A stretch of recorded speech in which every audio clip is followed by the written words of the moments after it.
ये washing machine मेरे मायके का है। नीरजा के स्वर में अहंकार का पुट था। चाची, ये क्या बोल रही हो आप? नीलू घबरा कर बोली। सही कह रही हूँ, जिसे देखो वही मेरी चीज़ें इस्तेमाल कर रहा है, वो भी उल्टे सीधे बेतुके अंदाज में। अगर चीज़ बिगड़ जाए तो कोई स्वीकार भी नहीं करता कि उसकी गलती से चीज़ खराब हुई है। नीरजा कटु स्वर में बोली। नीलू, जो वॉशिंग मशीन में कपड़े डाल रही थी, चुपचाप उसमें से कपड़े निकालने लगी। नीलू पटना के एक रेजिडेंशियल स्कूल में कक्षा 8वीं की छात्रा थी। हर शनिवार की शाम वह कभी स्वयं तो कभी चाचा या भाई के साथ पटना से जहानाबाद आ जाती थी और रविवार शाम की शटल ट्रेन पकड़कर वापस पटना लौट जाती थी। पटना से जहानाबाद आने में दो फायदे थे। सप्ताह भर के गंदे कपड़े घर पर धुलकर प्रेस हो जाते थे और वापसी में माँ इतना सूखा नाश्ता दे देती थी कि नीलू को बाजार की चीज़ें खाने की ज़रूरत ही नहीं पड़ती थी। वह या तो मैश का खाना खाती थी या माँ का दिया हुआ नाश्ता। इस तरह पूरा सप्ताह आराम से निकल जाता था। नीलू के पिता नंद किशोर मखदूमपुर ब्लॉक में लिपिक के पद पर कार्यरत थे। मखदूमपुर जहानाबाद से लगभग 20 किलोमीटर दूर था, जहां वह रोज़ बस से आते जाते थे। नीलू का बड़ा भाई अभय था, जो पटना साइंस कॉलेज में इंटरमीडिएट का छात्र था।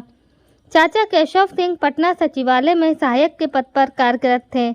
संयुक्त परिवार था, सभी साथ रहते थे, इसीलिए तेरा मेरा का कोई भाव नहीं था। जो चीज़ घर में था वह सबका था, सभी इस्तेमाल कर सकते थे, करते थे।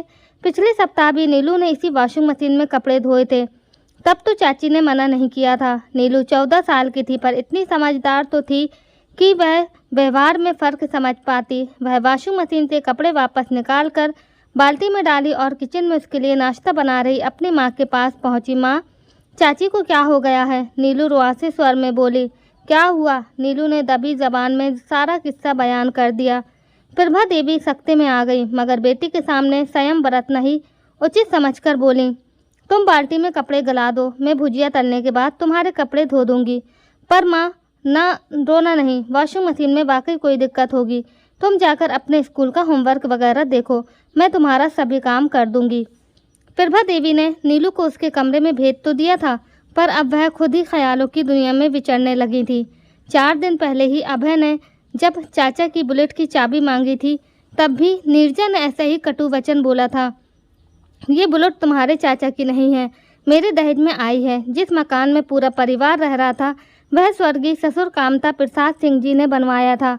1500 स्क्वायर फुट में बना 2 मंजिला मकान इस तरह से बना हुआ था कि महज 2 दरवाजे बंद कर देने से घर 2 भाग में विभक्त हो जाता। एक मकान 2 मकान हो जाते। 2 परिवार राजी खुशी प्राइवेसी से रह सकते थे। ससुर जी ने जब मकान बनवाया था, तभी उनके मन में ये ख्याल था कि दोनों बेटे जब बंटवारा चाहेंगे तो बिना तोड़ फोड़ के आसानी से घर 2 भाग में बढ़ जाता। केशव और नीरजा की शादी हुए 5 साल होने वाले थे। एक 3 साल का छोटा बेटा भी था।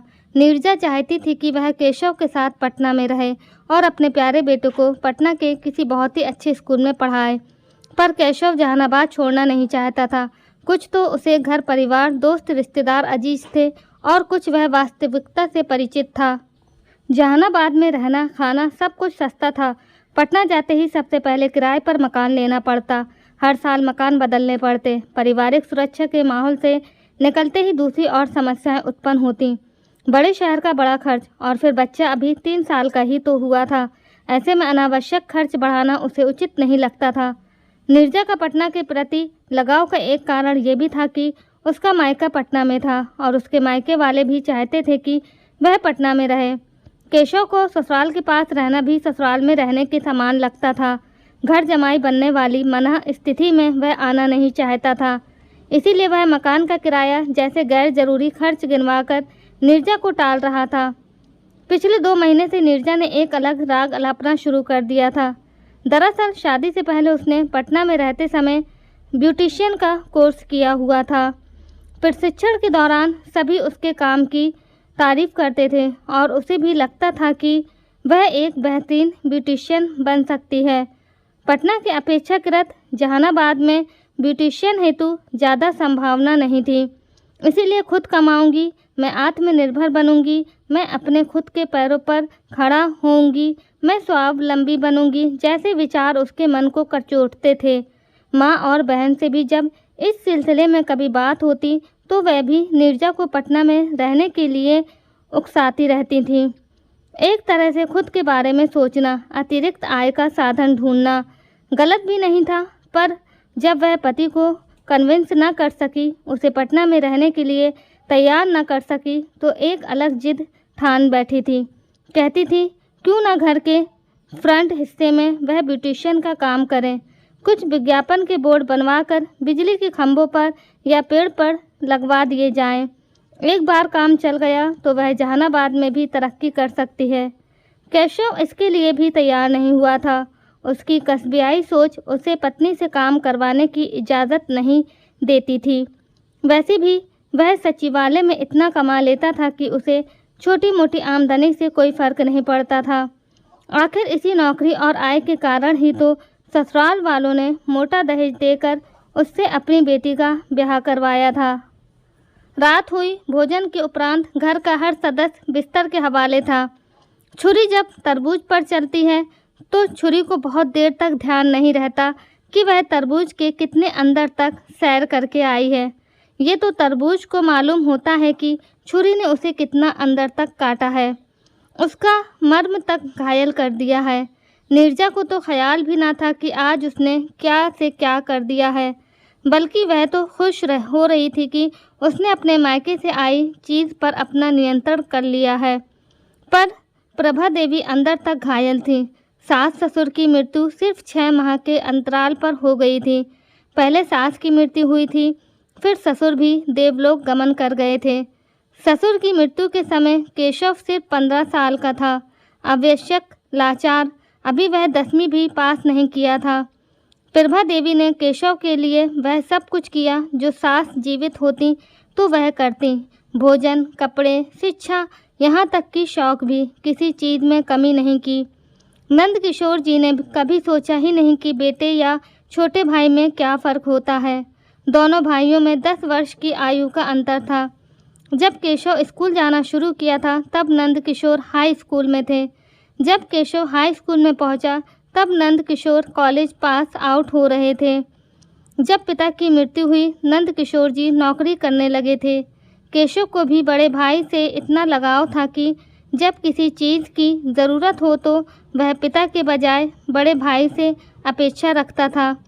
नंद किशोर जी ने भी छोटे भाई के किसी भी अभिलाषा को पूर्ण करने में कोई कोर कसर नहीं छोड़ा था। नंद किशोर जी ने तकिए से सिर टिकाया ही था कि प्रभा देवी बोल पड़ी, मैं कुछ ज़रूरी बात करना चाहती हूँ। क्या कल मुझे किसी भी कीमत पर वॉशिंग मशीन चाहिए है तो घर में, वह हमारा नहीं है, वह नीरजा का है, उसके मायके से मिला है, उसके दहेज का सामान है। और फिर प्रभा देवी शाम की घटना, इससे पहले बुलेट मोटरसाइकिल की घटना तथा कई अन्य घटनाओं का उल्लेख विस्तार से करने लगी।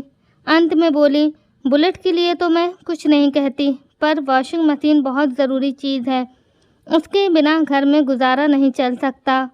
आजकल हाथ से कपड़े धोने की आदत भी छूट चुकी है और नीरजा के टोकने के बावजूद उसके दहेज का वॉशिंग मशीन का इस्तेमाल अगर मैं करूं तो घर में कलह पैदा करने का काम होगा। आखिर ये घुन मेरे घर में भी लग ही गया। नंद किशोर जी ने गहरी सांस लेकर कहा। अगली सुबह रविवार का दिन होने के कारण घर में हर रोज़ की तरह भाग दौड़ नहीं थी। सभी आराम से उठे और दैनिक क्रियाओं के पश्चात नाश्ते के लिए बैठे। नंद किशोर जी, केशव, अभय, नीलू और केशव का बेटा गोलू नीरजा किचन में गर्म गर्म पूरियां निकाल रही थी और प्रभा देवी परोसने का काम कर रही थी। नंद किशोर रात से ही परेशान थे, उनका रक्तचाप बढ़ा हुआ था। रात को दिमाग में मंडरा रहे विचारों ने उन्हें सोने नहीं दिया था। नाश्ता भी वह बेमन से ही कर रहे थे। नाश्ते के बाद उन्होंने केशव को अपने कमरे में बुलाया। बोले, बहुत ज़रूरी काम है, जल्दी आओ। जी भैया। कंकड़बाग वाली ज़मीन की जो बातचीत चल रही थी उसका क्या हुआ? दरअसल पटना के कंकड़बाग के इलाके में केशव को एक प्लाट पसंद आ गया था। ज़मीन मालिक 1 करोड़ रुपए मांग रहा था। दोनों भाइयों ने तय किया था कि कुछ बचत से कुछ गांव की ज़मीन बेचकर कुछ लोन लेकर दोनों भाई उस ज़मीन को खरीद लेंगे, पर अभी तक सौदा तय नहीं हो पाया था। भैया, 90% बात तय हो गई है। मैं चाह रहा हूँ कि दबाव बनाकर रेट थोड़ा कम करवाया जाए, पर अभी वह मान नहीं रहा है। एक दो लोगों से जो मेरे जान पहचान के हैं उनसे भी दबाव बनाने के लिए कहा है। अगर बात बन गई तो 10 लाख तक का फ़ायदा हो जाएगा। मेरे हिसाब से इस सौदे को ड्रॉप कर दो। जी क्यों? केशव हैरानी मिश्रित स्वर में बोला। इसीलिए क्योंकि वह करोड़ रुपए से ऊपर का काम है। उसमें अगर मैंने इन्वेस्ट किया तो बच्चों के करियर पर ध्यान नहीं दे पाऊंगा। नीलू भी 14 साल की हो गई है। 4-5 साल के बाद उसकी शादी भी करनी होगी। अभय भी अगर कोई एंट्रेंस एग्ज़ाम क्रैक कर दिया तो उसके लिए भी इंजीनियरिंग कॉलेज में एडमिशन और पढ़ाई का खर्चा होगा। वह सब मिलजुल कर हम लोग कर लेंगे ना, केशव बोला। ऐसा नहीं होता, अपनी अर्थी अपने कांधे। मैं मेरे स्वार्थ के लिए आप लोगों को यूज़ नहीं कर सकता। वैसे भी पटना में इन्वेस्टमेंट मेरी चॉइस नहीं है। अगर आप वह ज़मीन खुद अकेले लेना चाहें तो ले सकते हैं, ये मेरे लिए संभव नहीं है। पर पहले घर के हालात अलग थे। पहले घर का हर चीज़ हर किसी का था, सबका था। जब घर में तेरा मेरा का भाव आता है तो सबको मेरा मेरा ही दिखने लगता है। और हाँ, एक बात और कहना चाहता हूँ। क्या? अवाक केशव के मुंह से निकला। माँ बाबूजी की मृत्यु के बाद बड़ा भाई होने के नाते मेरा आपके लिए, घर के लिए जो भी कर्तव्य था, मुझे लगता है मैंने बड़ी ही ईमानदारी से उसका निर्वहन किया था। आज आपके पास मुझसे अच्छी, बल्कि कहना चाहिए कि बहुत अच्छी नौकरी है। आपकी शादी भी हो गई है, आपका घर संसार बस चुका है। इसलिए अब वक्त आ गया है कि आप लोग मुझे दायित्व भार से मुक्त करें और दोनों भाई वृक्ष की अलग अलग शाखाओं की तरह अपना अलग अलग विकास करें, विस्तार करें। भैया, मैं समझ नहीं पा रहा हूँ कि आप कहना क्या चाहते हैं।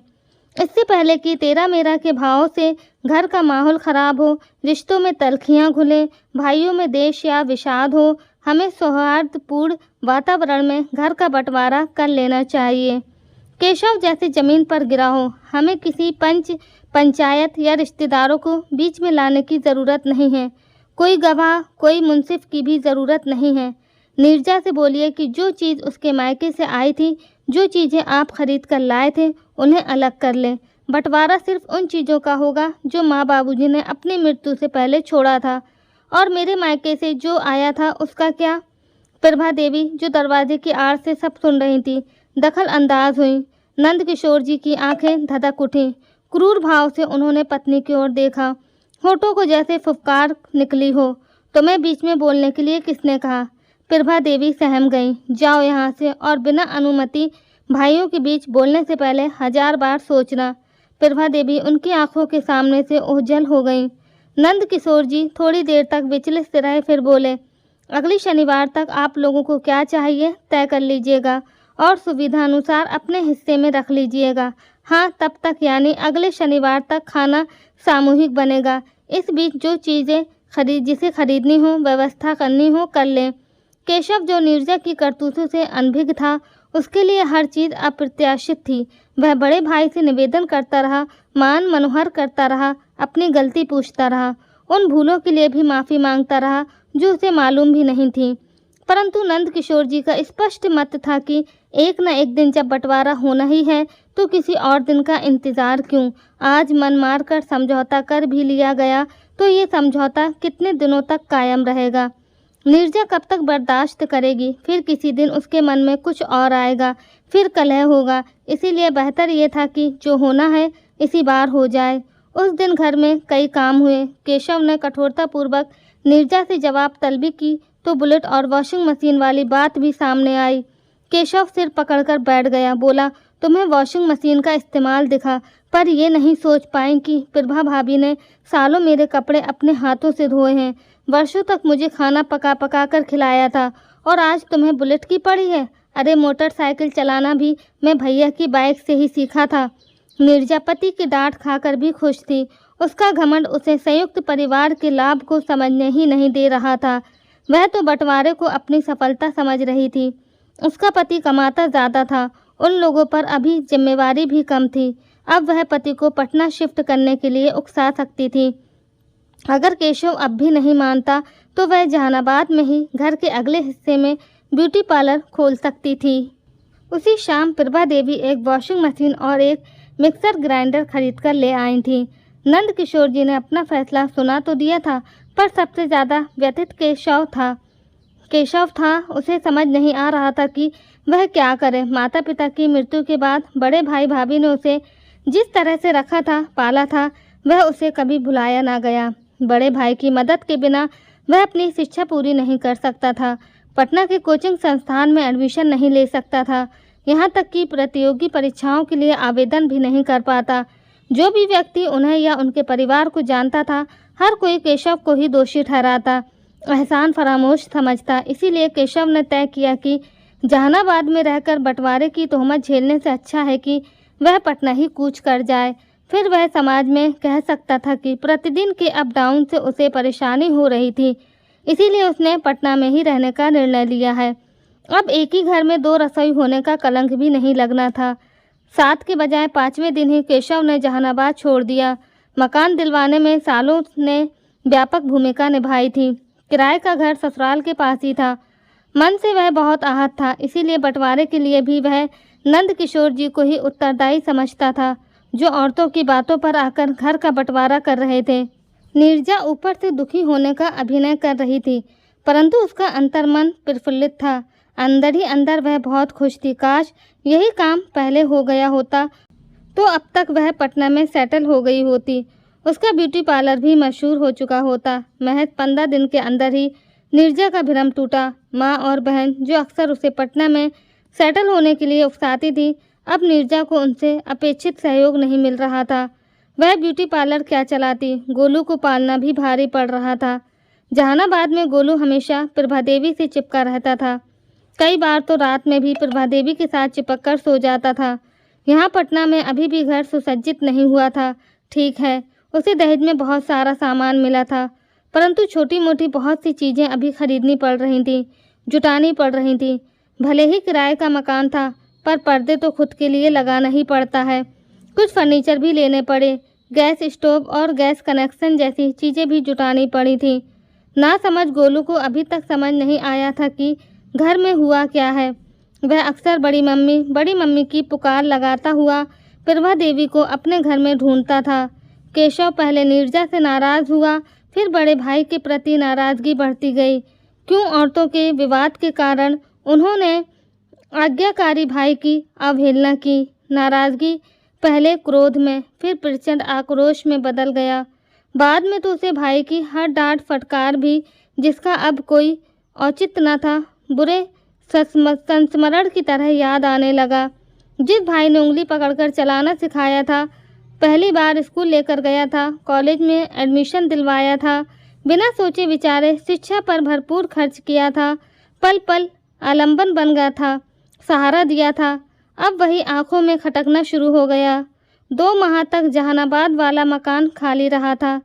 केशव का इरादा भी नहीं था कि वह उसे किराए पर चढ़ाए, पर जब पटना में प्रति माह 16,000 रुपये किराया देना पड़ा तो उसने मन मार कर जहानाबाद वाले मकान के अपने पोर्शन में 2 किराएदार रख लिए, जिनसे उसे प्रति माह 12,000 रुपये किराए के मिल जाते थे।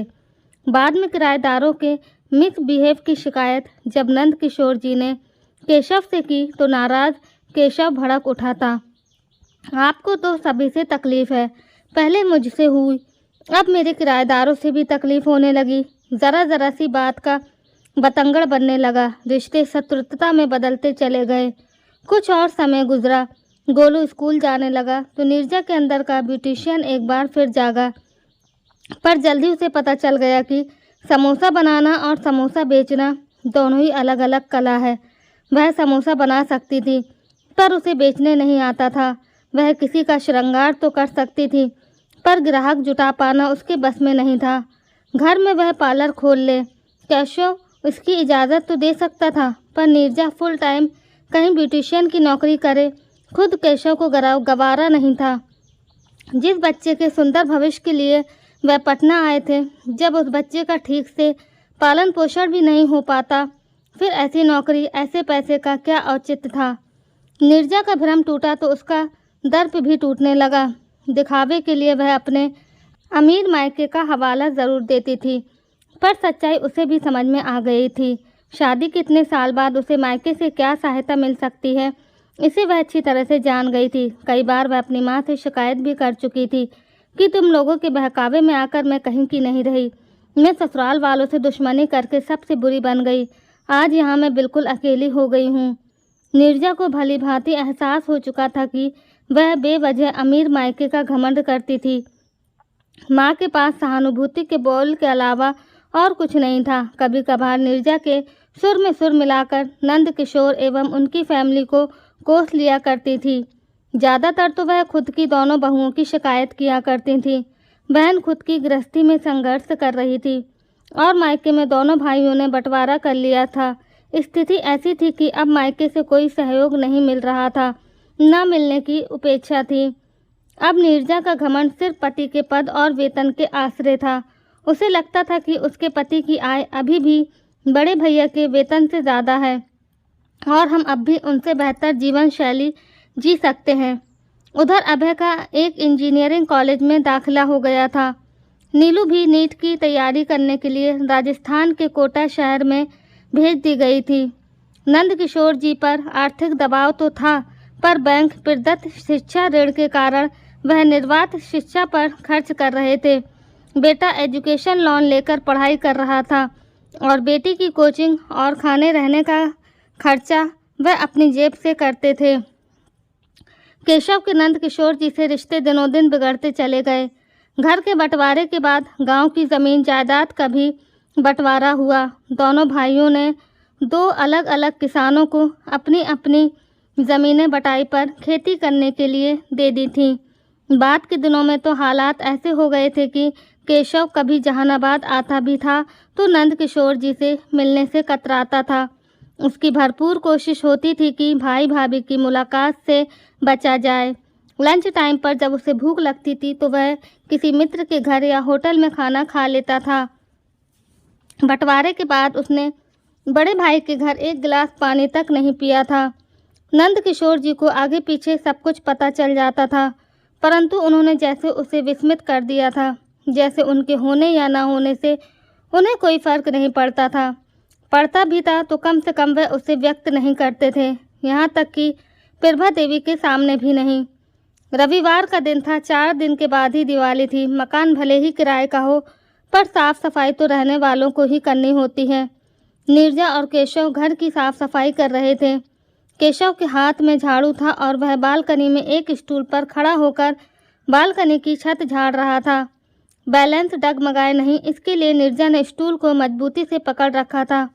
स्टूल प्लास्टिक का था, देखने में काफ़ी मजबूत था। पता नहीं केशव के भार से स्टूल का पांव मुड़ा था या झाड़ने के क्रम में जो हिलडुल हुई थी उसके कारण स्टूल एक तरफ दब गया था। केशव का भारी शरीर संभल न सका और बालकनी के रेलिंग के पार कुछ क्षण हवा में रहा, फिर एक छज्जे से टकराता हुआ सिर के बल जमीन पर गिरा।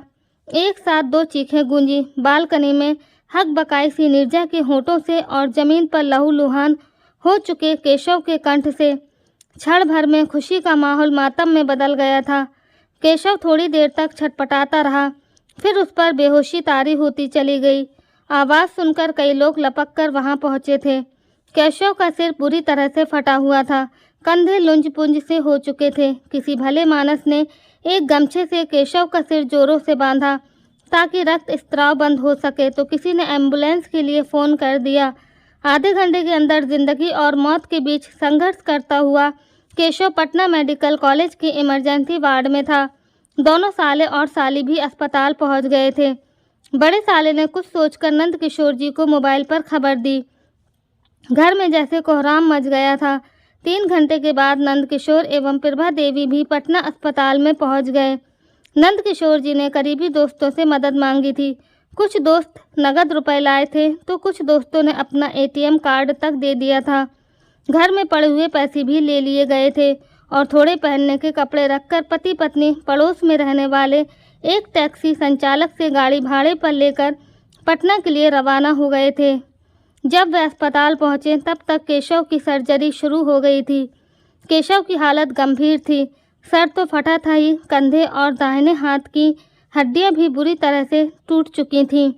ज़्यादा खतरा सिर की चोट से ही था। नीरजा ने जब नंद किशोर जी और प्रभा देवी को देखा तो उसे एक बारगी यकीन भी नहीं हुआ था कि इस संकट की घड़ी में वे लोग साथ थे। नीरजा की पलकें एक बार फिर भीग गईं। वह चीत्कार मारकर प्रभा देवी से लिपट गई। दोनों की आंखें बरसने लगीं। जब रोना सिसकना कम हुआ तो नंद किशोर जी दखलंदाज हुए। बोले, इलाज के लिए रुपए पैसे तो हैं, सचिवालय स्टाफ हैं, इसीलिए पैसे की समस्या नहीं है। आगे पीछे सब कुछ मैनेज हो जाएगा। फिर भी कोई ज़रूरत हो तो बेझिझक बोलना, मैं इंतज़ाम करके आया हूँ। मैं भी अपने सारे गहने लेकर आई हूँ। प्रभा देवी धीरे से बोली, ऐसी ज़रूरत नहीं पड़ेगी भैया। इनके एक अफसर आए थे, बोल रहे थे कि अच्छा से अच्छा इलाज होगा। ज़रूरत पड़ी तो एम्स भी भिजवा देंगे। कोई कुछ करे ना करे, पर इलाज और पैसों की कमी के कारण मैं मेरे भाई को कुछ भी नहीं होने दूंगा। नीरजा नंद किशोर जी को श्रद्धापूर्वक देखती रह गई। दिवाली की शाम थी। वातावरण में अंधेरा छाने लगा था। लोग दिवाली के दिए निकालने लगे थे और बच्चों ने पटाखे जलाने शुरू कर दिया था। केशव का ऑपरेशन सफल रहा था। टूटी हड्डियों में रॉड डालकर प्लास्टर कर दिया गया था। फटा हुआ सर सर्जरी कर टाँके लगा दिए गए थे, पर कयामत अभी टली नहीं थी। कॉम्प्लिकेशन कभी भी शुरू हो सकता था, इसीलिए गहन जांच के लिए उसे आईसीयू में भर्ती किया गया था। आज सुबह से ही अस्पताल में मायके का कोई सदस्य नहीं आया था। सभी को अपने त्यौहार की फिक्र थी, अपने बच्चों की खुशियों की परवाह थी।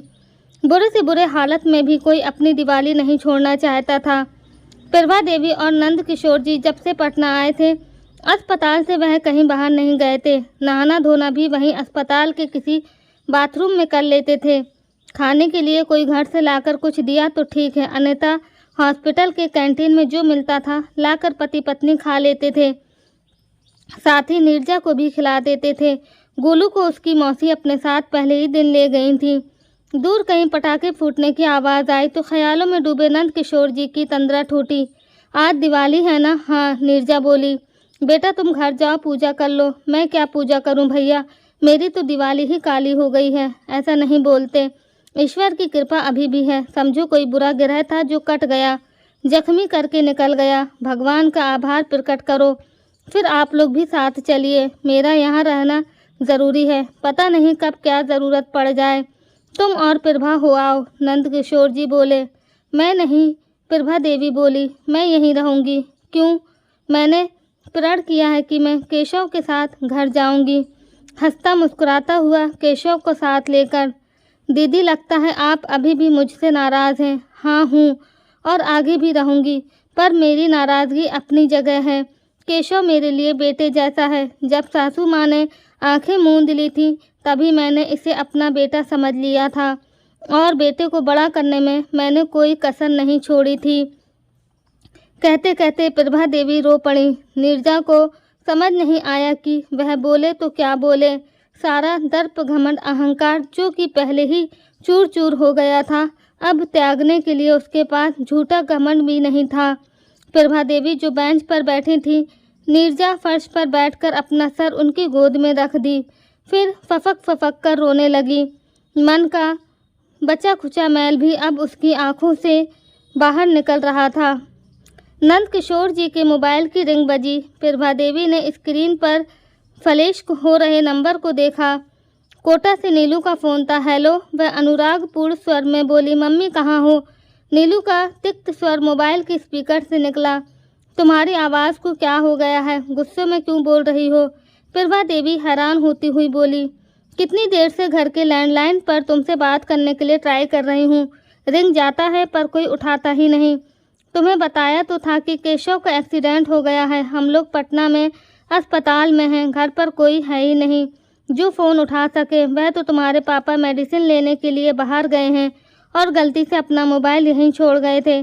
चाचा अभी तक घर नहीं लौटे। 15 दिन तो हो गए हैं एक्सीडेंट को गुजरे हुए। चोट ज़्यादा लगी थी। 7 दिनों तक आईसीयू वार्ड में एडमिट रहे। स्थिति नॉर्मल होने लगी है तो फिलहाल एक प्राइवेट वार्ड में शिफ्ट कर दिया है अस्पताल वालों ने। कह रहे हैं कि 3 महीने तक अस्पताल में ही रहना होगा। प्रभा देवी ने कहा, बेवकूफ़ बनाते हैं अस्पताल वाले अपना बिल बढ़ाने के लिए। नीलू का कटु स्वर, ये उस तरह की बातें हैं बेटी जिस पर हमारा कोई बस नहीं। अगर हम इतने ही जानकार होते तो हम खुद ही अपना इलाज नहीं कर लेते। अस्पताल आने की क्या ज़रूरत थी? अब अस्पताल आए हैं तो इन पर भरोसा भी रखो। प्रभा देवी नसीहत देने वाले अंदाज में बोली। और चाची का क्या हाल है? नीलू व्यंग से बोली। क्या मतलब? मैडम का घमंड अभी टूटा या नहीं?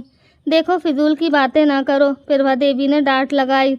मम्मी देख लेना, जब तक इन्हें आप लोगों की हेल्प की ज़रूरत है तभी तक ये लोग मीठा मीठा बोलेंगे।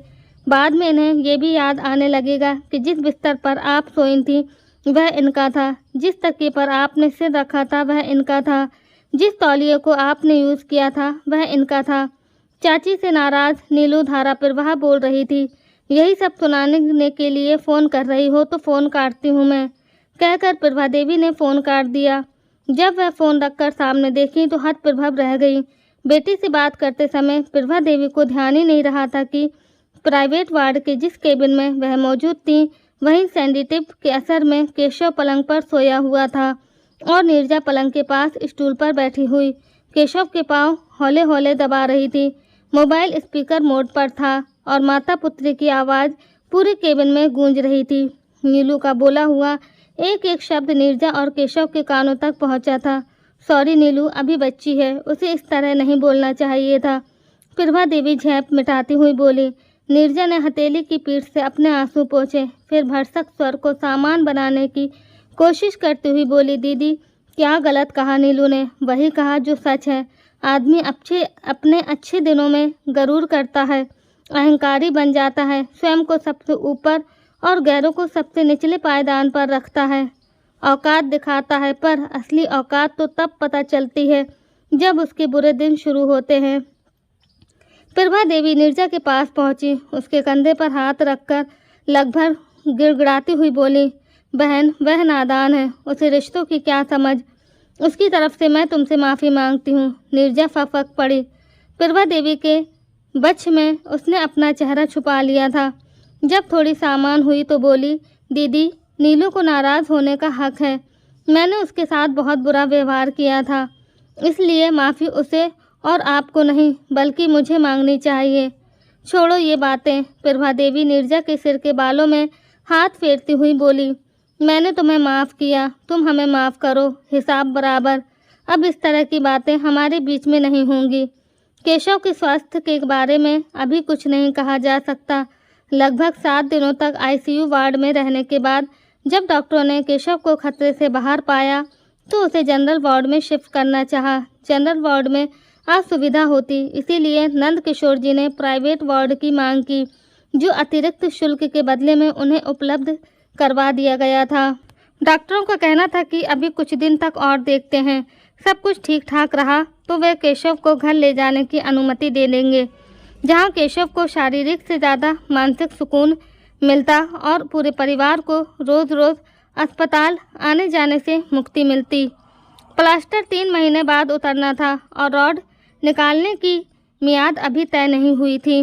सब कुछ पहले जैसा नॉर्मल तो कभी नहीं होता, पर ज़िंदगी आसान होते होते कम से कम 2 साल लग रहे थे, वह भी तब जब कोई अप्रत्याशी कॉम्प्लिकेशन ना होती। प्लास्टर कटने के बाद भी महीनों एक्सरसाइज, फिजियोथेरेपी, मसाज वगैरह की ज़रूरत पड़ती। ये महज कहने की बात है कि आदमी जोश में कुछ भी कह जाता है।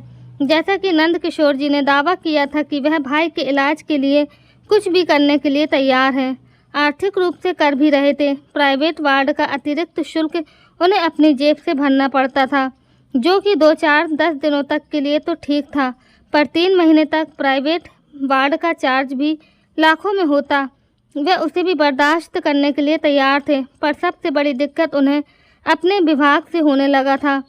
शुरू के 5 दिनों तक तो उनके अधिकारियों, सहकर्मियों एवं कार्यालय अधीक्षक द्वारा कुछ न कहा गया, पर बाद के दिनों में कार्यालय अधीक्षक द्वारा फ़ोन किया जाने लगा कि विभाग का काम अटका पड़ा है, बहुत ज़रूरी फाइलें किसी और लिपिक के द्वारा निपटाई गई हैं। कार्यालय में काम का दबाव बढ़ रहा है, जिन लोगों की फाइलें रुकी पड़ी हैं वह विवाद कर रहे हैं। सर्कल अधिकारी भी 1-2 बार आपके बारे में पूछ चुके हैं। आगे और छुट्टी बढ़ा पाना संभव नहीं है। अंततः नंदकिशोर जी को एक डॉक्टर की शरण में जाना पड़ा, जो एक निर्धारित फीस के बदले में शासकीय कर्मचारियों को सिक सर्टिफिकेट यानी बीमारी का प्रमाण पत्र जारी करता था। नंदकिशोर जी जो अच्छी तरह जानते थे कि ये बीमारी का बहाना भी बहुत दिनों तक नहीं चल सकता है। कभी न कभी कार्यालय अधीक्षक या उच्चाधिकारियों के सब्र का बांध टूटेगा और दंडात्मक कार्रवाई की धमकी दी जाएगी या चार्जशीट सौंपी जाएगी। उनकी शंका निर्मूल साबित नहीं हुई थी। शाम का समय था। नीरजा और प्रभा देवी घर गई हुई थी। नंदकिशोर जी केशव के पास बैठे हुए बेमन से बेमतलब की खबरें अखबार में पढ़ रहे थे। कहना भी अनुचित होता, क्योंकि वह वक्त गुजारी के लिए अखबार के पन्ने पलट रहे थे और ज़बरदस्ती उसमें से कोई ढंग की खबर ढूंढ रहे थे। केशव जागा हुआ था और अपने भविष्य के बारे में सोच रहा था। प्रभा देवी बहुत दिनों तक नीरजा के साथ घर नहीं गई थी। हर बार यही कहती रहती थी कि मैंने प्रण किया है कि केशव के साथ घर जाऊंगी, पर एक दिन नंदकिशोर जी भड़क उठे। बोले, प्रण किया है या जिद कर रही हो? नीरजा घर और अस्पताल के बीच पिसी जा रही है। गोलू भी आखिर कब तक मौसी के पास रहेगा? चुपचाप घर जाओ। गोलू को भी साथ रखो और घर की देखभाल करो। बाहर का खाना खा कर पेट खराब होने लगा है। घर का खाना मिलेगा तो पेट भी ठीक रहेगा और बेवजह का खर्च भी बचेगा। और तभी तय हुआ था कि दोनों में से एक महिला बारी बारी केशव के पास रहेगी और बाहर का काम नंदकिशोर जी देखेंगे। अब प्रभा देवी ज़्यादातर घर संभालती थी और नीरजा ज़्यादा से ज़्यादा समय अस्पताल में रहती थी। गोलू अपनी बड़ी मम्मी को पाकर खुश हो गया था। आखिर था तो बच्चा ही, फिर भी घर की बदली हुई परिस्थितियां उसे भी परेशान करती थी। अब बड़ी मम्मी का सानिध्य पाकर वह खुश रहता था। भैया, अभी और कितने दिन तक अस्पताल में रहना पड़ेगा? केशव क्षीण स्वर में रुक रुक कर बोला। देखो भाई, मैं तो चाहता हूँ कि तुम अभी तंदुरुस्त हो जाओ और हम सभी बिलों का भुगतान करके घर लौट जाएं, पर डॉक्टर की मर्जी के बिना हम कुछ नहीं कर सकते हैं।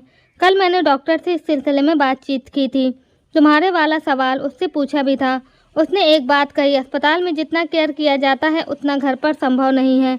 दिन में कम से कम 3 बार डॉक्टर आकर हालचाल पूछता है, देखता है, जांच करता है।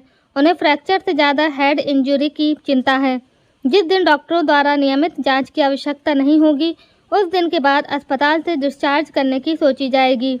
वैसे भी एक्सीडेंटल केस में मेडिसिन और केयर के साथ साथ क्योर करने में समय का भी महत्व होता है। हड्डियों का जोड़ने में जो निर्धारित समय लगता है वह तो लगना ही है। उतने दिनों तक विश्राम करना ही होता है। भले ही घर पर विश्राम करो या अस्पताल में जहाँ देखभाल अच्छी होती है, वहीं अस्पताल के माहौल में मन विचलित भी होता है। घर पर मन तो लग जाता है, पर देखभाल में लापरवाही हो जाती है। मरीज छोटी छोटी तकलीफ़ों को अनदेखा करने लगता है। नंदकिशोर जी अखबार से बोर होकर अखबार एक और रख ही रहे थे कि उनका मोबाइल गुनगुनाया। देखा तो कार्यालय अधीक्षक मिश्रा जी ने फ़ोन करने की जहमत उठाई थी। नंदकिशोर जी को मालूम था कि मिश्रा जी क्या कहेंगे, पर कार्यालय अधीक्षक का फ़ोन इग्नोर करना खुद उनके लिए भारी पड़ सकता था। इसलिए उन्होंने फ़ोन उठाया। भाई की तबीयत कैसी है नंदकिशोर जी? नमस्ते के प्रत्युत्तर में मिश्रा जी ने प्रश्न दागा। सर, अभी वैसा ही है। तबीयत बिगड़ नहीं रही है तो सुधर भी नहीं रही है। दिन भर में डॉक्टर 3-3 बार आकर चेकअप कर रहे हैं। वह तो करेंगे ही, अपनी प्रतिबद्धता नहीं दिखलाएंगे तो फिर चार्ज कैसे करें? नंदकिशोर जी ने खामोश रहना ही पसंद किया। नंदकिशोर जी, ऐसे केस में होता क्या है, हड्डियां जुड़नी और घाव भरना होता है। दोनों में नैसर्गिक जितना समय लगना है वह तो लगता ही है। दवाइयों के नाम पर कुछ एंटीबायोटिक, पेन किलर और कैल्शियम की गोलियां दी जाती हैं। हड्डियां आपस में जुड़ सकें, इसके लिए लंबे समय तक प्लास्टर चढ़ाया जाता है। अब कुछ भी हो, जब तक डॉक्टर डिस्चार्ज नहीं करेगा तब तक हम भाई को घर कैसे ले जा सकते हैं? वैसे भी घर ले जाने के बाद भी हमारी जिम्मेवारी कम तो नहीं होगी। जब तक भाई पहले की तरह पूर्णतः स्वस्थ नहीं हो जाता, उसे अकेला कैसे छोड़ सकते हैं? वह तो ठीक है, पर यहाँ ऑफिस का काम भी पेंडिंग हो रहा है। मैं आपको मेरी लिमिट से ज़्यादा ऑब्लाइज नहीं कर रहा हूँ। या तो आप अधिकारियों से बात कर लें या ड्यूटी पर आने का कष्ट करें। आदेश जारी करने के बाद कार्यालय अधीक्षक ने फ़ोन कट कर दिया था। मिश्रा जी के फ़ोन काटने के बाद नंदकिशोर जी चिंता में डूब गए। पक्की सरकारी नौकरी थी, कोई मजदूरी तो थी नहीं जो एक सेठ के पास छोड़ दें तो दूसरे सेठ के पास ढूंढ लेते। कार्यालय अधीक्षक को नाराज़ करना कहीं से भी समझदारी की बात नहीं थी।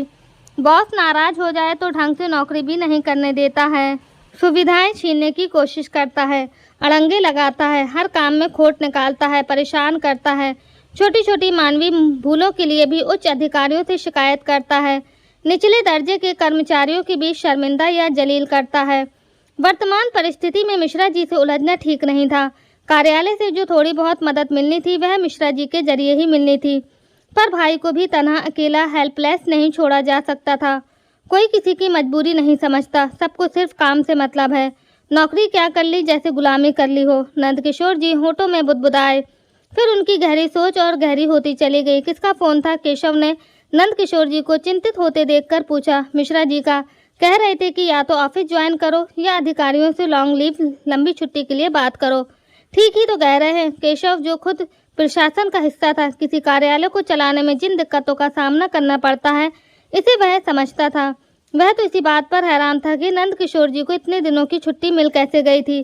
सरकारी नौकरी कहने सुनने में बहुत मजे की लगती है, पर वास्तविकता में ऐसा है नहीं। हर कार्यालय में वैकेंसी है, बढ़ती आबादी के कारण काम का दबाव बढ़ा है, पर काम के अनुपात में कर्मचारियों की संख्या नहीं बढ़ी।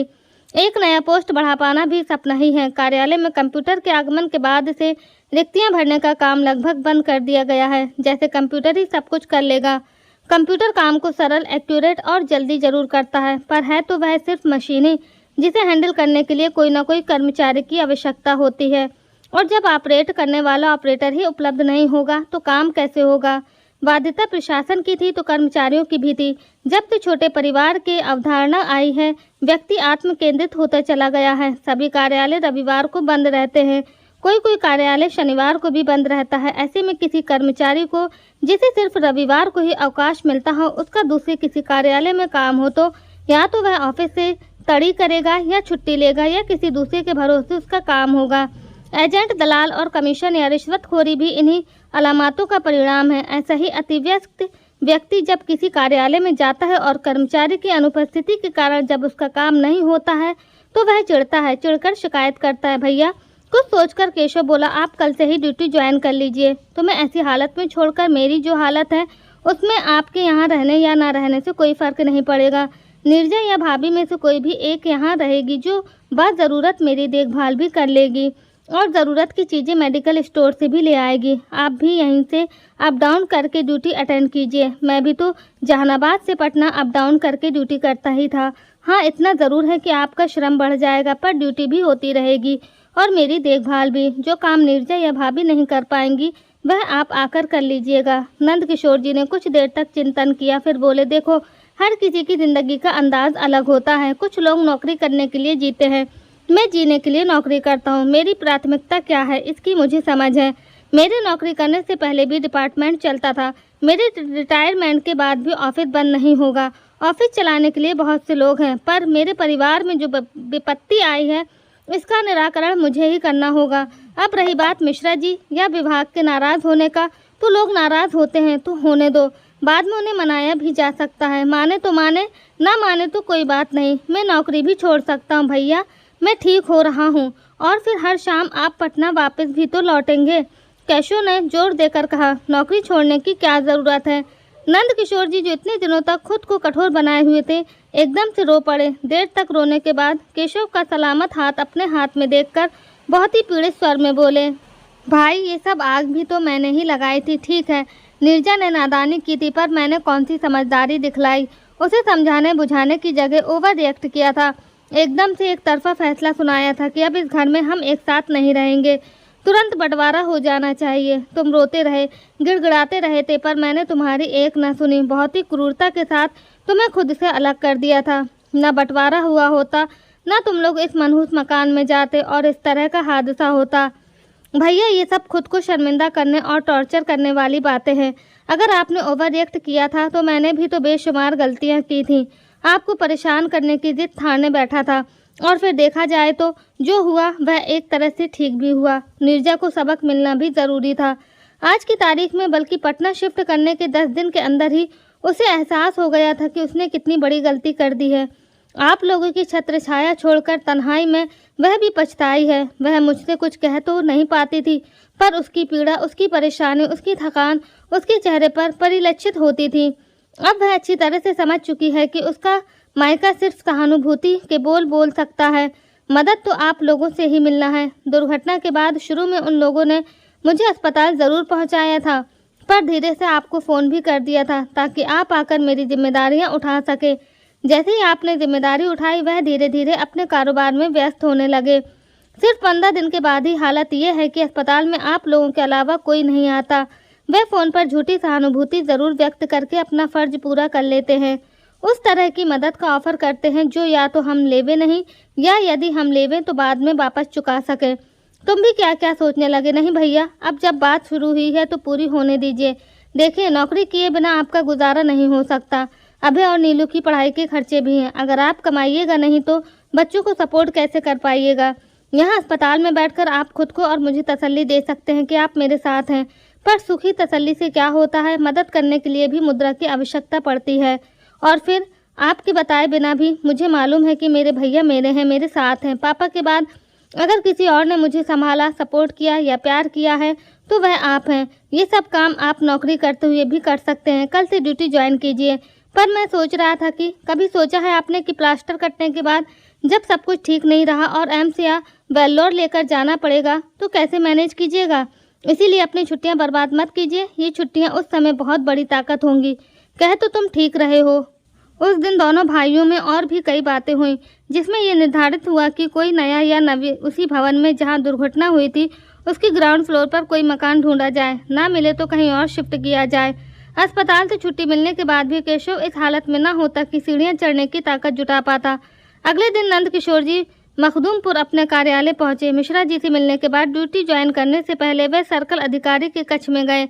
सर्कल अधिकारी को सारा वृत्तांत ज्ञात था। नंद किशोर जी जब अपना दुखड़ा सुनाने लगे तो सर्कल अधिकारी, जो केशव की उम्र का था और जो नंद किशोर जी का मान सम्मान भी करता था, कह पड़ा, नंद जी, मिश्रा जी से मुझे आपके भाई के साथ घटी ट्रेजेडी के बारे में सब कुछ पता चल गया है। मुझे आपसे और आपके भाई के साथ पूरी सहानुभूति है। आप और छुट्टी के अलावा मुझसे क्या चाहते हैं? सर, चाहता तो मैं और छुट्टी ही था, पर अगर आप स्वीकृत नहीं कर सकते हैं तो मुझे डेली अप डाउन की इजाज़त दीजिए और आधा घंटा देर सवेर हो जाए तो एडजस्ट कीजिए। सर्कल अधिकारी कुछ देर तक सोचते रहे, फिर यूँ बोले जैसे कुछ याद आया हो। अप डाउन तो आप पहले भी करते थे सर। पहले मैं बाइक से जहानाबाद से अप डाउन करता था, जो महज 20 किलोमीटर दूर है। अब मैं पटना से बाई ट्रेन अप डाउन करना चाहता हूँ। नंद किशोर जी का विनीत स्वर, कर लीजिए, पर ध्यान रखिएगा कि काम में कोताही ना होने पाए। कोई शिकायत हुई तो मैं आपकी मदद नहीं कर पाऊंगा। जी तो ठीक है, आज से ही काम में जुड़ जाइए। मैं मिश्रा जी को निर्देश दे दूंगा। फिर उसी दिन से नंद किशोर जी अपनी डेस्क पर जमकर बैठ गए। उसी शाम उन्होंने मखदूमपुर रेलवे स्टेशन की टिकट खिड़की से पटना मखदूमपुर के बीच का माहाना सीजन टिकट बनवाया। रोजाना आने जाने के लिए रेलगाड़ियां निर्धारित की और फिर हर रोज यही होने लगा। वह सुबह 9:15 की शटल पकड़कर पटना से मखदूमपुर आते ही काम में जुट जाते।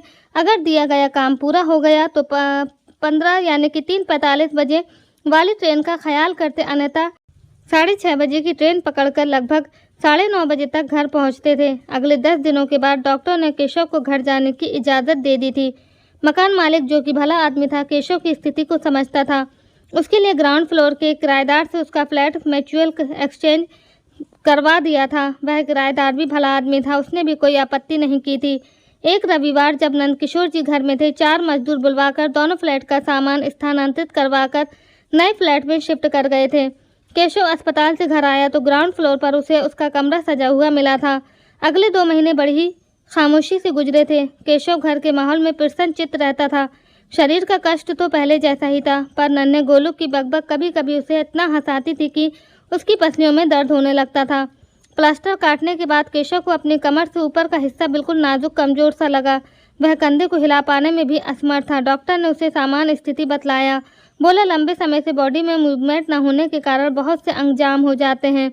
सिकाई, एक्सरसाइज और फिजियोथेरेपी के बाद सब कुछ फिर से सामान्य हो जाएगा। और फिर उसी रोज से केशव का शरीर स्वास्थ्य विभाग के लिए प्रयोगशाला बन गया था। केशव को लगता था जैसे उसे मजबूत हाथों से आटे की तरह गूंथा जाता हो। गर्म मोम से सिकाई होती थी। कभी कभी मोम इतना गर्म होता था कि उसे लगता था किसी दिन उसकी चमड़ी जल जाएगी। फिजियोथेरेपी के दौरान उसकी अकड़ी हुई हड्डियों पर इतना दबाव डाला जाता था कि केशव को अनुभव होता था कि 1-2 हड्डियां आज और टूटेंगी। चिकित्सक दल द्वारा उसका समुचित इलाज किया जा रहा था। डॉक्टरों की भरपूर कोशिश थी कि वह जल्द से जल्द ठीक हो जाए। बहुत हद तक वह ठीक हुआ भी था, पर धीरे धीरे सबकी समझ में आ गया था कि वह भ्रम की स्थिति में जी रहे हैं। केशव का बायां बाह, जिसके कंधे की हड्डी टूटी थी, जैसे बेजान हो गया था। उसे उस हाथ में शक्ति का अनुभव ही नहीं होता था। डॉक्टर ने एक्सरे, एमआरआई से लेकर खून पेशाब के कई तरह के अन्य जांच भी करवा ली, पर हर रिपोर्ट सामान आता था। किसी भी रिपोर्ट में कोई भी व्याधि प्रकट नहीं हुई थी। अब दूर दूर के डॉक्टरों के पास जाने का समय था। नंद किशोर जी ने दिल्ली, एम्स, वेलोर, हैदराबाद, कोलकाता, जहाँ भी कोई कहे भाई को ले जाने दिखलाने के लिए मजबूर हो गए। एलोपैथिक से सकारात्मक प्रभाव नहीं मिला तो होम्योपैथी और आयुर्वेदाचार्य के पास भी ले जाया गया, पर शुरू के 2-4 दिन ही लाभ होता हुआ दिखता था। बाद में केशव न चिकित्सक से भी नाउम्मीद हो जाता था। दिल्ली एम्स के डॉक्टर ने कहा भी था कि शरीर में कोई तकलीफ नहीं है, इन्हें साइको इफेक्ट है। इनका मन मानने को तैयारी नहीं है कि ये पूरी तरह से स्वस्थ हो गए हैं, और जब तक ये जहनी तौर पर ठीक ना होंगे, इन पर हमारी दवाइयों का कोई खास असर नहीं होगा। इसी तरह 2 साल और बीत गया। अब केशव सचिवालय में अपनी ड्यूटी पर जाने लगा था। ज़्यादातर काम फाइलें निपटाने का होता था, जिसे वह इस शारीरिक विकलांगता के बावजूद भी बड़ी दक्षता से पूरा कर लेता था। नीरजा ने कार ड्राइविंग सीख ली थी और वह एक सेकंड हैंड अल्टो कार खरीदी हुई थी। नीरजा रोज सुबह केशव को कार से सचिवालय छोड़ती थी और शाम को ड्यूटी ऑफ होते समय वापस घर ले आती थी। दहेज में मिला बुलेट मोटरसाइकिल अब धूल खा रहा था। उसे चलाने वाला भी कोई न था। डॉक्टर ने चेता दिया था कि केशव के लिए किसी भी प्रकार की अगली दुर्घटना या चोट अब जानलेवा साबित हो सकती थी। यही कारण था कि केशव को 2 पहिया वाहन चलाना तो दूर, अब उस पर बैठने के लिए भी तैयार न था। आत्म सुरक्षा अति आवश्यक था। नीरजा के जहन से ब्यूटी पार्लर का भूत भी उतर चुका था। अब उसे 1 नहीं 2 बच्चे पालने थे। एक गोलू जो धीरे धीरे बड़ा हो रहा था, और दूसरा केशव जो निरंतर छीड़ हो रहा था। बिल्कुल कांच के बर्तन के समान था उसका जिस्म। एक मामूली सा चोट भी जिसे बिखेर सकता था, नष्ट कर सकता था। नीरजा अपने भाग को कोसती रहती थी। वह अपने स्वार्थी आदतों को लानत भेजती थी। अब मायके वालों से भी उसका मन खिन्न हो उठा था। भाई कभी झूठे मुँह भी मदद की बात नहीं करते थे। कई बार तो उसे लगा कि मायके वाले अब उसके फ़ोन कॉल भी रिसीव नहीं करना चाहते थे। नीरजा ने समझ लिया था कि अब उसे शारीरिक रूप से आत्मनिर्भर होना ही होगा, बेटों को बड़ा करने के लिए और पति को सहारा देने के लिए। इस बीच अभय, जो पूरी तरह से परिपक्व हो चुका था, उसने कभी भी माता पिता और चाचा चाची के मामले में कैसा भी अपना कोई व्यक्तिगत विचार नहीं रखा था। वह समझता था कि 2 भाइयों के बीच का मसला है जिसे भाइयों को ही सुलझाना होगा। खून के रिश्तों में ऐसी ऊंच नीच होती ही रहती है, जिसे संभालना भी उसे ही पड़ता है जिसने बिगाड़ा हो। अभय अब इंजीनियरिंग कॉलेज के अंतिम वर्ष का छात्र था और नीलू नीट की क्लियर कर जबलपुर गवर्नमेंट मेडिकल कॉलेज में दाखिला पा चुकी थी। नंद किशोर जी स्थायी रूप से केशव के साथ ही रहने लगे थे। वह समझ गए थे कि जिंदगी अब ऐसे ही चलनी है। अब उनके शरीर में थकान उतरने लगी थी। बढ़ती उम्र, थकान और भागम भाग की जिंदगी ने उन्हें बुरी तरह से तोड़ दिया था। अब उन्हें उच्च रक्तचाप की शिकायत हो चुकी थी, जो नियमित दवाइयों के जोर पर नियंत्रित रहता था। इन 2 सालों में एक नया काम ये भी हुआ था कि पूरा परिवार एक दूसरी बिल्डिंग में ग्राउंड फ्लोर पर एक 4 BHK के फ्लैट में है शिफ्ट कर दिया गया था। पहले वाला फ्लैट 2 BHK का था, जिसमें सामान दिनों में तो गुजारा हो जाता था, पर अभय या नीलू या किसी और के आ जाने पर कहाँ बैठाऊँ, कहाँ सुलाऊँ जैसे सवाल खड़े होते थे। इसलिए नया बड़ा मकान किराए पर लेना पड़ा था।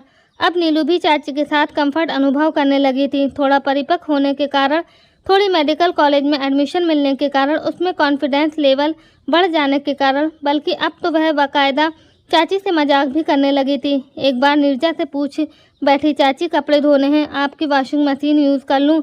नीलू के होठों से निकला वाक जैसे हंसी मजाक की बात नहीं रही थी। वह एक पिघले हुए शीशे की धार थी जो नीरजा के कानों में उतरता चला गया। नादान नीलू सोच भी नहीं पाई थी कि ये महज हंसी मजाक नहीं था, ये पुराने जख्मों को कुरेदने की नादानी थी, जिसका अंजाम बहुत तकलीफ देने वाला था। पल भर में बहुत कुछ हो गया। हंसी ठट्टा कर रही, बात बात पर मुस्कुरा रही नीरजा के चेहरे का रंग उतर गया था। अगले ही पल उसका चेहरा बनता बिगड़ता विकृत होने लगा था। नेत्रों ने वर्षा शुरू कर दी थी। युवा हो चुकी नीलू ने चाची के चेहरे पर भाव परिवर्तन होते देखा तो वह समझ गई कि यह मजाक गलत हो गया है। वह चाचू को अपने भावों में भर ले। चुप होने के बाद नीरजा रुआसी स्वर में बोले, नीलू तू चाहे तो मुझे थप्पड़ मार ले, पर वह पुरानी बातें याद मत दिला। बहुत बड़ी भूल थी वह मेरी, जिसका मैं आज भी प्रायश्चित करती हूँ। सॉरी चाची, इस तरह की बातें फिर कभी नहीं होंगी। नीरजा ने सहमति में सिर हिला दिया था। घर में दुख तकलीफ तो थी, पर साथ रहने का सुख भी था। घर का मैनेजमेंट नीरजा ने संभाल रखा था। पति और जेठ के पास समय नहीं और जेठानी को कार ड्राइविंग नहीं आती थी। प्रभा देवी एक बार फिर बड़ी अम्मा बन गई थी। गोलू स्कूल जाने लगा था और नंद किशोर जी डेली अप डाउन को अपनी नियमित समझ लिए थे। जहानाबाद वाला मकान पूरी तरह से किराएदारों के हवाले था। डेली अप डाउन से बचने के लिए एक बार नंद किशोर जी ने स्थानांतरण के लिए आवेदन दिया था, पर सर्कल अधिकारी ने उन्हें अपने पास बुलाया था और कहा था कि नंद किशोर जी, शासन से आपका स्थानांतरण आदेश भी आ गया तो आपके जैसे सीनियर स्टाफ का बिना रिलीविंग स्टाफ के आए हुए कौन रिलीव करेगा। मुश्किल से 3 साल की नौकरी बची है आपकी। हम चाहते हैं कि आप यहीं से सेवानिवृत्त हों। नंद किशोर जी का ने मन मार कर रह गए थे। कई बार चाह कि नौकरी छोड़ दे, पर बच्चों की फीस, कॉलेज के खर्चे, पॉकेट मनी, गाय बगाए, कॉलेज के इंटर कॉलेज ट्रिप के खर्चे उन्हें नौकरी करने के लिए बाध्य करती थी, जिन खर्चों को नौकरी करते हुए पूरा कर पाना कठिन लगता था। नौकरी छोड़ने के बाद कैसे पूरा कर पाते, एक उम्मीद की किरण और भी थी, जो नौकरी छोड़ने के उनके इरादे को कमज़ोर करती थी। साल भर के बाद कार्यालय अधीक्षक मिश्रा जी सेवानिवृत्त होने वाले थे। उनके बाद संभव था कि वरिष्ठ होने के नाते नंद किशोर जी को ही कार्यालय अधीक्षक का कार्यभार सौंपा जाता। उस रोज़ गोलू का जन्मदिन था। नीरजा ने रिक्वेस्ट किया था कि भैया शाम को जल्दी घर आने की कोशिश कीजिएगा। नंद किशोर जी कार्यालय पहुंचे तो पता चला कि एक निरीक्षण दल कार्यालय का निरीक्षण करने के लिए आई हुई है, जिसने घंटे भर में पूरा कार्यालय उधेड़ डाला था। कई फाइलों पर से वर्षों पुराना धूल उतर चुका था। निरीक्षण दल ने 1 घंटे में जितना फैलाया और बिखेरा था, उसे समेटने में कम से कम 2 दिन लगने थे। नंद किशोर जी ने स्टाफ को आवश्यक निर्देश दिया, फिर खुद मिश्रा जी से कार्यालय से जल्दी निकलने की अनुमति लेने गए। मिश्रा जी के चेहरे पर नागवार भाव उभरे। बोले, नंद बाबू, ऑफिस की हालत देख रहे हैं। रोज तो जल्दी घर जाते ही हैं आप, आज तो ज़रा रुक कर थोड़ी मदद करवा देते। साहब, एक तो मेरी तबीयत भी बिगड़ रही है, दूसरे आज घर जल्दी जाना भी ज़रूरी है। प्लीज़ आप आज मुझे जाने दीजिए। कल परसों आप जब तक नहीं कहेंगे मैं ऑफिस नहीं छोड़ूंगा। मिश्रा जी ने आज के दिन को विशेष माना था। सर्कल अधिकारी से बात करनी ज़रूरी थी। फ़ोन लगाया, बात की अनुमति ली, तब जाकर नंद किशोर जी को घर जाने की अनुमति दी। इसी क्रम में थोड़ी देर हुई। नंद किशोर जी बार बार घड़ी देखते हुए लपकते हुए स्टेशन की ओर रवाना हुए। उस दिन रेलगाड़ी भी, जो कि अमूमन प्रतिदिन विलंब से आती थी, लगभग राइट टाइम आ गई थी। लगभग दौड़ते हुए नंदकिशोर ने चलती गाड़ी का डंडा पकड़ा था। ट्रेन अपनी पूरी रफ्तार भी नहीं पकड़ पाई थी, बल्कि कहा जाए तो अभी प्लेटफॉर्म का दूसरा छोर भी नहीं छोड़ पाई थी कि पहले से हाफ रहे नंदकिशोर जी के सीने में पीड़ा का ज्वार सा उठा। उनके शरीर और मस्तिष्क के बीच संबंध टूटा। उनकी आंखों के सामने काला पर्दा सा लहराया और फिर वह हो गया जो नहीं होना चाहिए था। वह अभी चलती गाड़ी के दरवाजे पर थे और अभी उनका शरीर क्षण भर के लिए हवा में लहराया और फिर बेहोशी के आलम में कटे वृक्ष सा उनका शरीर प्लेटफॉर्म से टकराया, थोड़ा घसीटता हुआ, थोड़ा लुढ़कता हुआ, और फिर सब कुछ निश्चल सा रह गया। रेलगाड़ी के दरवाजे पर खड़े लड़के, जिन्होंने नंदकिशोर जी को गाड़ी से गिरते हुए देखा था, तितर बितर बिखर गए थे। उन्हें समझ नहीं आया कि नंदकिशोर जी अपनी गलती से गिरे थे या किसी के धक्के के कारण। पुलिस की पूछताछ से बचने के लिए हर कोई अपनी पहचान छुपाना चाहता था। रेलवे प्लेटफॉर्म पर घटना घटी थी। गाड़ी रोकी गई। रेलवे के गार्ड ने आवश्यक कार्रवाई की। निर्जीव शरीर को जीआरपी के हवाले कर दिया गया। रेलगाड़ी अपने गंतव्य की ओर रवाना हो गई और माटी का पुतला अपने अंतिम गंतव्य पर। जेब में आधार कार्ड, आइडेंटिटी कार्ड और मोबाइल फ़ोन होने के कारण मृतक व्यक्ति की पहचान तुरंत हुई। 15 मिनट के अंदर बड़े भाई के साथ हुए हादसे की खबर केशव तक पहुंच गई।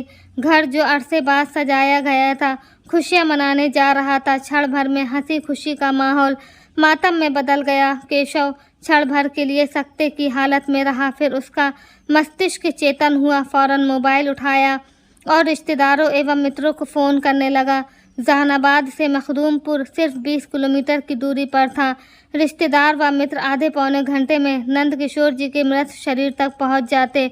तब तक उनके कार्यालय वाले खबर मिलते ही घटना स्थल पर पहुंच गए थे।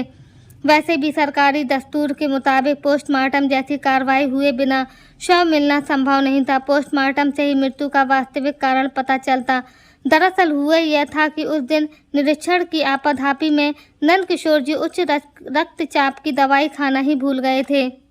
ऊपर से स्टेशन पहुंचने के लिए भागदौड़ करना, ट्रेन प्लेटफॉर्म से सरकती देखकर लगभग दौड़ पड़े थे। धौंकने की तरह हाँफता हुआ फेफड़ा, बढ़ा हुआ रक्तचाप, उनकी आंखों के सामने अंधेरे का काला पर्दा सा लहराया था और ट्रेन से गिरने से पहले वह बेहोश हो चुके थे। बेहोशी की दशा में ही उनका देवलोक गपन हो गया था। एक जगह बैठे बैठे केशव ने मोबाइल के जरिए बहुत सारी व्यवस्था कर दी थी। नीलू और अभय को पिता गंभीर बीमार हैं, जल्दी आओ की सूचना दे दी गई थी। अन्य रिश्तेदारों को भी, मसलन नंद किशोर जी के ससुराल पक्ष में उनके मित्रों आदि को खबर दी गई। जब केशव को लगा कि उसने तकरीबन व्यवस्था पूरी कर दी है, किसी और को सूचना देना बाकी नहीं है, तब जाकर केशव को एहसास हुआ कि आज उसने क्या खोया है। अगले ही मिनट उसके कंठ से एक हृदय विदारक चीख उबली और वह बुक्का फाड़ कर रो पड़ा। घर में पहले से ही विलाप हो रहा था। नीरजा और प्रभा देवी के आंसू थम ही नहीं रहे थे। पड़ोस में रहने वाले कुछ लोग दारुण रुदन के कारण इकट्ठा होने लगे थे। नन्हे गोलू को समझ ही नहीं आ रहा था कि घर में क्या हो रहा है। सभी को रोते देखकर वह भी रोने लगा था। पोस्टमार्टम के पश्चात शव परिजनों के हवाले किया गया। गंगा जी के घाट पर पटना में विधिवत दाह क्रम करना निश्चित किया गया। घर पर अर्थी सजाई गई, पोस्टमार्टम किए गए, छत विछत शव का स्नान वगैरह क्या होता है, बस स्नान की विधि करवाई गई। तब तक अभय हवाई यात्रा बाई एयर द्वारा घर आ चुका था। घर से मुक्तिधाम दूर था, जिसके लिए एक ट्रक की व्यवस्था की गई थी। अंतिम दर्शन के बाद अर्थी उठाने वालों में अभय के साथ केशव भी खड़ा था। किसी ने उसके क्षतिग्रस्त कंधे का ख्याल रखते हुए उसे परे करना चाहा तो केशव के चेहरे पर कई भाव आकर गुजर गए। उसके जबड़े भिंच गए, गले की कई नसें खींचकर फूल गई थीं, कंधों में जैसे कोई हलचल हुई हो और पूरे परे हटाने वाले को एक तरफ धकेलकर वह अर्थी का बांस अपने क्षतिग्रस्त कंधे पर ही उठा लिया। बायां कंधा अब उसे कमजोर, संवेदनहीन, लकवाग्रस्त जैसा नहीं लग रहा था। कई पलों तक तो किसी को समझ में ही नहीं आया कि हुआ क्या है। अभय, हमारे कंधे पर तेरा जन्मदाता ही नहीं, मेरा पालनकर्ता भी है, चल बेटा चल। और फिर केशव फफक फफक कर रो पड़ा। किसी ने उसकी जगह आकर अर्थी को सहारा दिया और शव यात्रा प्रारंभ हो गई। आज केशव को अनुभव हुआ कि उसके कंधे बिल्कुल ही बेजान नहीं हैं, ज़रा कमज़ोर हैं, जिसका इलाज तो हो चुका है। सिर्फ उसके खुद के आत्मबल का सहारा मिले तो कंधों में फिर से जान आ सकती है। 13वीं के बाद जब सारे रिश्तेदार जा चुके थे, घर के ड्राइंग रूम में प्रभा देवी सफ़ेद साड़ी में सोफे पर बैठी हुई थी और घर के सभी सदस्य उनके इर्द गिर्द उनको घेर कर बैठे हुए थे। नीलू, जो शव यात्रा तक नहीं आ पाई थी, आज वह भी मौजूद थी। घर में सबसे बड़ा प्रश्न ये था कि अब क्या? मैं जहानाबाद जाना चाहती हूँ, प्रभा देवी ने कहा। क्यों? फिर कहाँ जाऊँ मम्मी, मेरा फाइनल ईयर है। अब अगले साल तक मेरा कहीं ना कहीं प्लेसमेंट हो जाएगा, फिर मैं मम्मी को अपने साथ ले जाऊंगा। अभय बोला, मेरी पढ़ाई का क्या होगा चाचा, आप मुझे बैंक से एजुकेशन लोन दिलवा दीजिए। नीलू ने कहा, पहले मैं भाभी जी के सवाल का जवाब देता हूँ। केशव गंभीर स्वर में बोला, भैया के जीवन काल में आप मेरी भाभी थीं। अब जब भैया नहीं रहे, स्वर्गवासी हो गए हैं, मेरे घर में आपका रुतबा माँ का है, नीरजा की सास का है। माँ के गुजर जाने के बाद आपने मेरा पालन पोषण देवर की तरह नहीं, माँ बनकर किया था। अभय, ये सिर्फ तेरी और नीलू की ही माँ नहीं है, मेरी भी माँ है, हम सब की माँ है। अब रही बात अभय तेरी बातों का, तो भाभी माँ को मैं कहीं नहीं जाने दूंगा। तुम्हारे पास भी ये बेटे के घर जा रही हूँ, कहकर जा सकती हैं, हमेशा के लिए नहीं। अब रही बात नीलू के एजुकेशन एक्सपेंसेस की, तो जैसा भैया करते थे वैसे ही आगे भी चलेगा। तुम दोनों भाई बहनों का सभी खर्च अब तुम्हारा चाचा उठाएगा, कमी पैसों की नहीं है। इनके रिटायरमेंट, इनके डिपार्टमेंट से फंड वगैरह मिलना बाकी है, लाइफ इंश्योरेंस का पैसा भी मिलने वाला है, 2-3 महीने में फैमिली पेंशन भी मिलने लगेगा। प्रभा देवी धीरे से बोली, वही तो भैया, जीते जी अपनी सारी जिम्मेदारी निभा कर गए हैं। अपने ना होने के बाद भी जिम्मेदारी भी वह जीवन बीमा के रूप में पूरा कर गए हैं। अभय नीलू, तुम दोनों अपनी पढ़ाई और करियर पर ध्यान दो। भाभी की फिक्र मैं करूँगा। चाचा, आपका इलाज चल तो रहा है, वैसे अपने बारे में नए सिरे से मैंने विचार किया है। थोड़ी बहुत इंटरनेट और यूट्यूब वगैरह पर सर्च भी करके अपना ज्ञानवर्धक किया है। निष्कर्ष ये पाया है कि मुझे शारीरिक नहीं मानसिक विकार हुआ है, जिसका मैं इलाज करवा लूँगा। वैसे भी मेरा शरीर जैसा भी हो, मेरी तनख्वाह कम नहीं हुई है। मेरी आमदनी आज भी उतनी ही है जितनी कि अगर मैं स्वस्थ होता तो मेरी होती। बेटा, मेरी सैलरी जितनी है, करोड़ों लोगों की हसरत है कि काश उतना वेतन उन्हें भी मिलता। और फिर इस आमदनी का, इस नौकरी का सूत्रधार भी तो भैया भाभी हैं। उन्होंने जो रोपा लगाया था वही अब फलदार वृक्ष बनकर उनके बच्चों की परवरिश करेगा। गोलू, जो अब तक अपने खिलौनों में व्यस्त था, एकाएक पास आया और प्रभा देवी के बगल में बैठकर बोला, बड़ी मम्मी, भूख लगी है, कुछ खाने को दो। गोलू, अब तू मुझे बड़ी मम्मी नहीं बोलेगा, दादी बोलेगा। क्या बोलेगा? दादी। ना समझ गोलू जिसे कुछ भी समझ नहीं आ रहा था, जिद भरे स्वर में बोला, नहीं, मैं दादी नहीं बोलूँगा, मैं बड़ी मम्मी ही बोलूँगा। भूख लगी है, खाना दो।